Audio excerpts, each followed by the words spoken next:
ফরজ গোসলের সুন্নাহ সম্মত সঠিক নিয়ম কি? কারণ গোসল ফরজ হলে শরীরে বা কাপড়ে কোথাও নাপাক লেগে থাকলে সেই অংশটাকে আগে ধুয়ে ফেলা, ভালো করে ধুয়ে নাপাকটা দূর করে ফেলা। লুঙ্গিতে কাপড়ে কোথাও থাকলে যে জায়গায় লেগেছে সে জায়গাটাকে ভালো করে ধুয়ে ওই জায়গাটাকে আলাদা করে আগে আলতো করে ধুয়ে ফেলা, কাপড়ে লাগলে কাপড়কে। এরপরে দ্বিতীয় যে কাজ হবে সেটি হলো উত্তম রূপে অজু করা।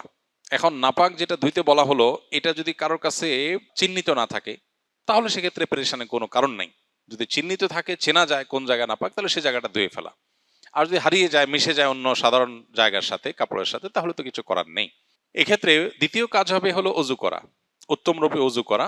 অজুর ক্ষেত্রে 2 হাতের কবজি 3 বার ধুয়ে 3 বার কুলি করে নাকে পানি দিয়ে, কুলিতে গড়গড়া করে কুলি করা, এটা ফরজ গোসলের সাথে সংশ্লিষ্ট গুরুত্বপূর্ণ একটা বিষয়। নবী করিম সাল্লাল্লাহু আলাইহি সাল্লাম বলেছেন, ওয়াবালিগ ফিল ইস্তিনশাক ইল্লা আন তাকুনা সাইমা।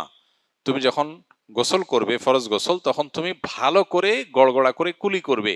নাকে পানি দেওয়াটা ভালো করে নাকে পানি দিতে হবে। কিন্তু যদি রোজাদার হয় তাহলে খুব বেশি গড়গড়া করে কুলি করতে গেলে পানি ভেতরে যেতে পারে, সেজন্য রোজাদারের জন্য এটা নাই। বাকি সাধারণ অবস্থাতে আমরা যে ওযু করব ফরজ গোসলের শুরুতে, সেটার শুরুতে আমরা ভালো করে গড়গড়া করে কুলি করে নাকে পানি দিয়ে এরপর 3 বার মুখ ধৌত করে 3 বার কোণ পর্যন্ত হাত ধুয়ে মাথা মাসা করে, তারপর মাথা এবং কাঁধে পুরো শরীরে পানি দিয়ে ধৌত করে শেষে বের হয়ে আসার সময় 2 পায়ের গোড়ালি পর্যন্ত এই জায়গাটা ধোয়া বাকি আছে, এটা ধুয়ে টেপে হোক পুকুরে হোক দিয়ে তারপর আমরা বের হয়ে চলে আসবো। তাতে ওযু এবং গোসল একসাথে হয়ে যাবে।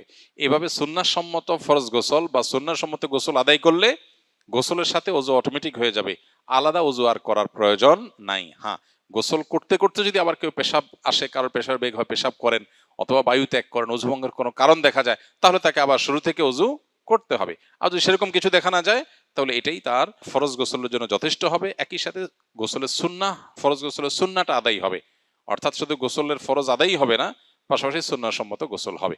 এক্ষেত্রে লক্ষ্য রাখতে হবে শরীরের কোনো জায়গায় যেন শুকনা না থাকে, প্রতিটা পশমের গোড়া পর্যন্ত যেন পানি যায়, সেটা সর্বোচ্চ খেয়াল রাখতে হবে।